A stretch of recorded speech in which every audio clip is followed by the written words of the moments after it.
How often have you received your salary, but before you know it, the money's all gone and there's nothing left? Believe it or not, your brain is hardwired to be bad with money, especially on payday. I'm Doug, a financial therapist for dads with a master's in neuroscience and psychology, and I'm here to show you the 8 steps to deal with your payslip in the optimal way using psychology, not just maths. So step number 1, know where you're at. Now, before you do anything, you actually have to know a few things. Firstly, where are you spending your money? And probably more importantly, how much are you spending? Now, how much you spend is colloquially known as your burn, and knowing this number is like a superpower. It's what all of your financial management builds off. So you've got to know this number at least. Now, 2 psychological biases make it very difficult to deal with this. One is the ostrich effect, and the other one is optimism bias. The ostrich effect is simply the fact that we tend to stick our head in the ground when things are bad, and we'd rather not know about them than actually do something about them to fix them. This happens all the time for people. The second problem is optimism bias, where we assume we're better with money than we really are. And this doesn't just occur with money, it happens with many things. Ask anyone if they're a good driver, and they almost always say yes, even though on average, probably people are not as good as they think they are. Now, where this gets super interesting is the Dunning-Kruger effect. Now, these were 2 professors who realized that the students in their class who did very well on tests often underestimated how well they did, and the students that did very badly on the tests overestimated how well they did. And what they found was those that don't know much have no idea how little they know, and those that know a lot are aware of how little that they know in the broader sense of things. Now, this can happen with money. So we can think we're good with money, and we can be really bad with money.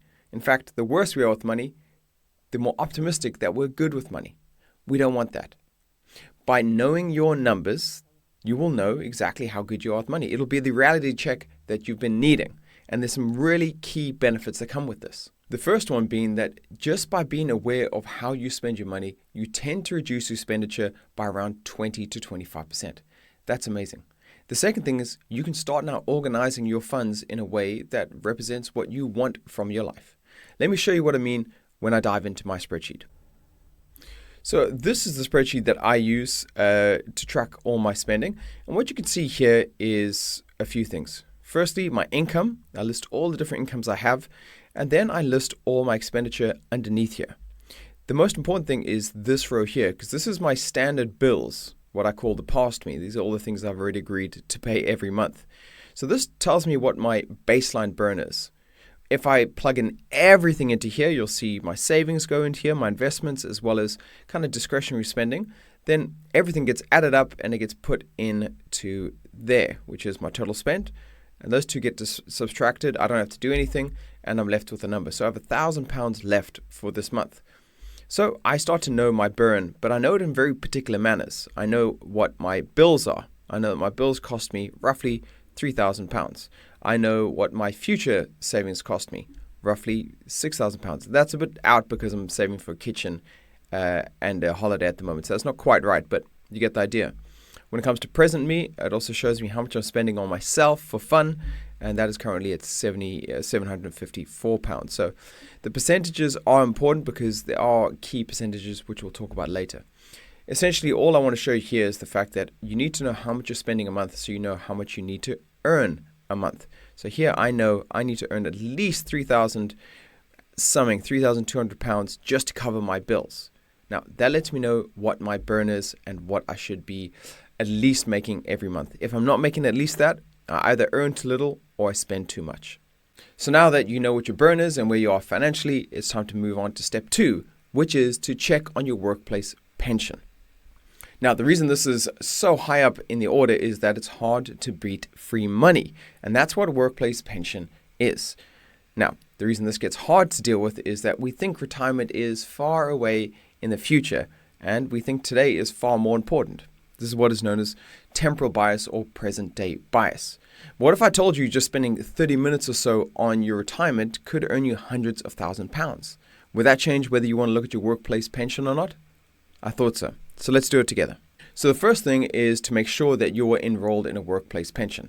Here in the UK, you're often auto-enrolled, so it's not a concern. But if you're a self-employed person like myself, you still have to apply to be enrolled in this. So it gets a bit confusing. Normal jobs will auto-enroll you, which is great, but certain types of jobs will make you have to fill out a form to get this auto-enrollment going. And it's important that you do this because, like I say, this is free money.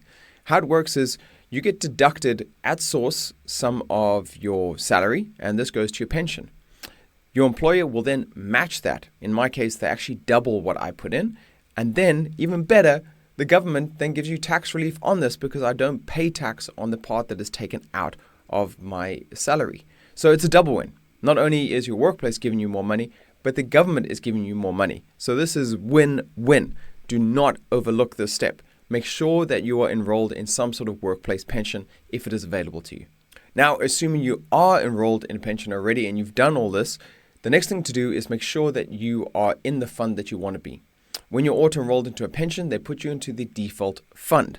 Now, that's good because you're in some sort of fund, you're invested in some way, but often this fund is not in your best interests. It's the best fund for the best number of people, which means it's not very good for anyone in particular. It's kind of the average of average. Go in there and change it, or speak to HR to get them to change it for you to a fund that represents your needs better. In my case, I realized that the fund I had was underperforming massively, and I've actually got myself to change it as well as many clients. And as a projection, that's probably going to make the difference of £100,000 to £200,000 in the future. So get yourself a cup of tea and check on these things. Future you is going to thank you. All right, step number 3. Now it actually comes to dealing with the payslip or salary that you're receiving. The first thing you want to do is take your tax and VAT out if you also have VAT. It sounds obvious, but you cannot believe how many people do not do this and get themselves into quite the pickle in a year's time when they don't have the tax. My advice is always take the tax out if it's not taken out at source and put it into a separate account. There's actually a couple of options. You can either take it into a separate account within your own bank or move it to another Monzo, Revolut, or Invest Engine account so that it is even further away. Now, you just want to be careful. You don't want to lock it away so that it takes ages to access it, because when the taxman comes around and asks for his money, you want to be able to give it to him. So if you lock it away in a bond, make sure that it is released by the time you have to pay your tax with at least 3 days notice, all right? The other option is actually to pay your tax every month. You're totally allowed to do that. And if you've overpaid by the end of the year, they'll give the money back. So if you think you're someone who cannot be trusted not to spend your tax money, just pay HMRC every month. You're allowed to do it. Now, this is super important because of something known as mental accounting. We treat different pots of money very differently in our mind, even though together it's just one thing. It's just money, right? When it's in your current account and you see a lump sum that is large, it becomes hard for you not to think, well, why shouldn't I treat myself to this or that? However, if you take that money out and you put it into another account, in your mind it is seen as a different amount. And like I say, this technically isn't your money. So it becomes harder to spend that money because you've mentally accounted for it as something separate to your salary. So whatever you do, whichever option you choose, just make sure you take it out of your account and put it somewhere else the moment you get it and stop yourself being able to spend it. Step number 3, get some savings behind you. Now, one of my favorite episodes of The Simpsons is Homer Simpson drinking a 6-pack of beer and then grabbing the mayonnaise and downing that too. While he's doing it, he's thinking in his head, Homer, is this a good idea? And he thinks, never mind, that's a problem for future Homer. Man, I don't envy that guy. Now, this is present day bias or temporal bias at its best. Us thinking that today is more important than the future. Now, Homer Simpson had a very extreme example, and although you may not be downing mayonnaise just yet, you do it in many ways in your life. It's the reason why it's so hard to save money for the future. We want things now. Now, this made sense when we were hunter-gatherers because the present day was the most important thing because we didn't know that we would live until tomorrow or next year. But nowadays, we live in the safest time ever. So the chances that you'll see tomorrow and next year and the year after that and all the years until you're around 80 are astronomically high. And that's why we have to prepare for them. Because the other thing that's fairly certain in life is that things go wrong. In my example, last year, despite not working full-time for many months, I was stuck with a broken boiler, so I had to pay for that. Then people came around and told me that the driveway needed to get redone immediately, otherwise I'd have to pay a fine. I had to fork out for that. Each one of those was around £3,000, by the way. That's a heavy start to the year. But luckily, I had an emergency fund. And so I was able to cover it without worrying too much. I mean, it still burnt giving them the money, but it meant I wasn't in any trouble financially because I'd looked after future me. Now, in order to do this, you don't have to go all out. Just put at least £2,000 in a separate savings account for the reasons we spoke about in the last step, mental accounting, and make sure that money is there for emergencies only, not for you the next time you fancy a night out. By the way, just like your tax money, ideally you're putting this emergency fund money into some high interest account. I've given some links below, so go check those out if you want. Step number 4, start paying off your high interest debt. Now, this comes from two of the biases we already spoke about. 1, the ostrich effect, and 2, present day bias. We ignore the fact that we're in a little bit of trouble and we assume that the future is less important than now. And so we don't ever pay off our high interest debt. But here's why you should. You see, carrying that debt not only hurts your wallet because you pay interest every single month that you carry it, but also mentally you start to fatigue because that worry about your debt or knowing you're in debt can impact you in many ways. In fact, 50% of people that carry debt say that it affects their mental health in a negative way. Now, in a very famous experiment, when people were given very rudimentary, easy tasks to do, but then given different scenarios to imagine, when they were put under some sort of stress or had to think about something that was concerning them, they performed much worse in these very easy tasks. By carrying debt, by being a little bit stressed about your debt, you will tend to make life much harder for yourself. You won't have the mental space to carry out daily tasks with ease. Of course, along with that, you're going to be paying interest on every single month that you carry that debt. So for many ways, it's just easier to pay off that debt as soon as possible. But here's a nice psychological trick you can use to help you pay off the debt as soon as possible. We want to use loss aversion. You see, losing things weighs heavier on us than gaining things of the same value. In fact, we actually have to gain something almost double the price to counteract the fear of losing something. So you need to change your debt situation into a loss. For one, stop ignoring it and start to pay attention to how it is costing you. On average, it costs you around 20% APR, which is 20% a year, which is astronomically high and just a waste of money. So every day you don't pay it off, it is costing you, and we've already discussed how it's costing your mental health too. Step number 5, fill out that emergency fund. So I've just explained why being concerned about something may make your life much harder, and so having a £2,000 emergency fund is a great start. Once we pay off our high interest debt, we want to then buffer this up a little bit more, and we want to make it 3 months worth of expenses, which you'll know now because you've gone, of course, to step 1 and known your burn. You need 3 months worth of your burn. Now, this is important because when things go really wrong, you get injured, you have to move house, something big happens in your life, 3 months is enough time for you to get back on your feet and feel secure. So if you think £2,000 was going to help you out, imagine 3 months of expenses. You don't have to do this all at once, but you should build to this before you do anything else.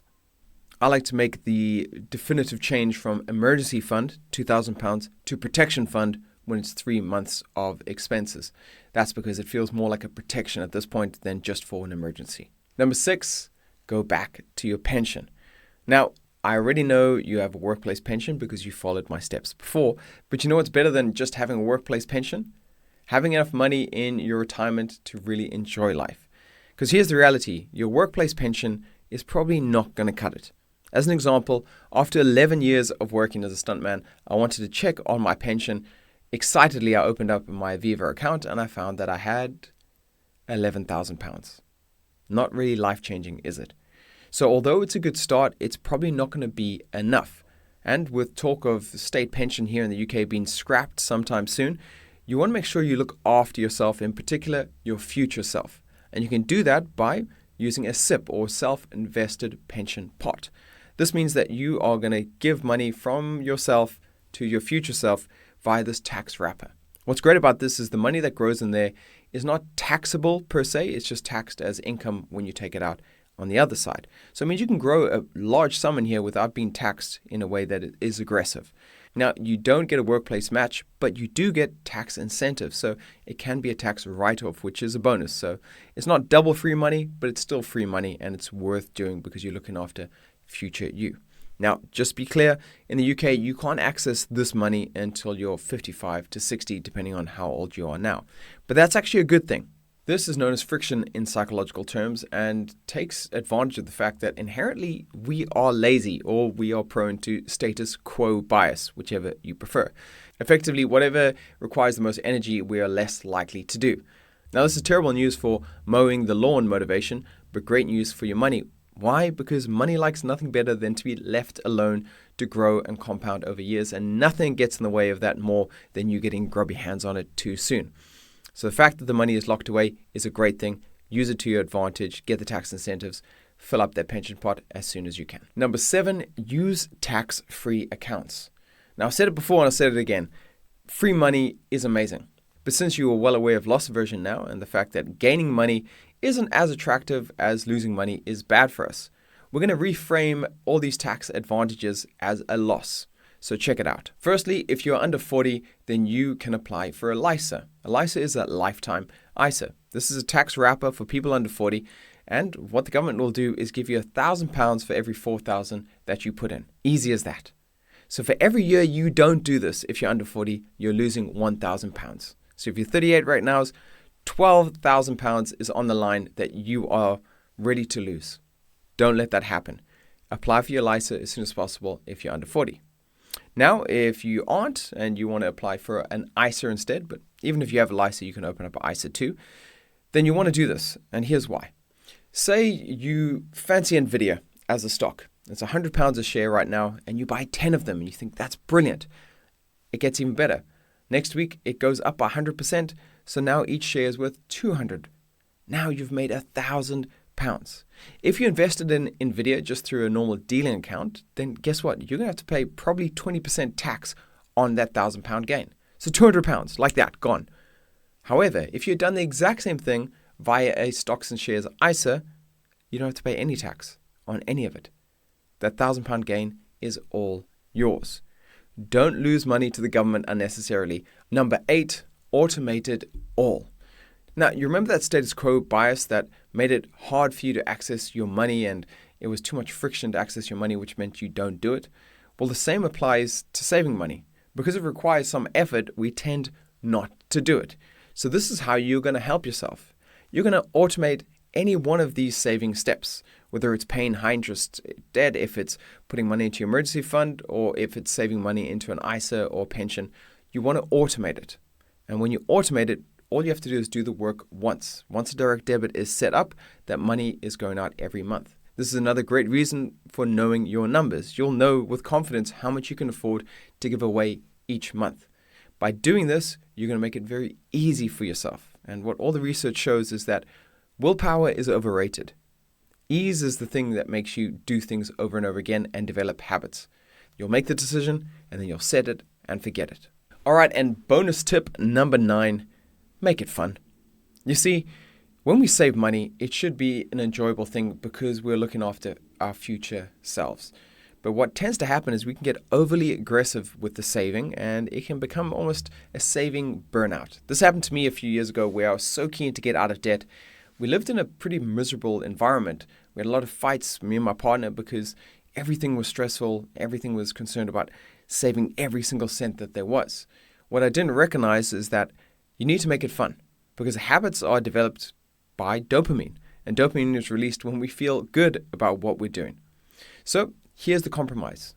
Take a portion of every bit of your salary and do something fun with it. No questions asked, no need to explain to anyone, just do something fun with it so each payslip feels good. This way, you're going to get a payoff for every time you get paid, and you're going to get a payoff for every time you do the right thing with money. Generally, the number that is suggested is 20%, but this will change depending on your current situation. But spend the money, make sure you have a good time with it, because that's what it's there for ultimately. By the way, in the spreadsheet linked below, you'll actually get a percentage in the spreadsheet so you can know exactly how much you're spending on yourself, on your fixed costs, and on your future you. All very good numbers to know. So if you want access to that, just click the link below.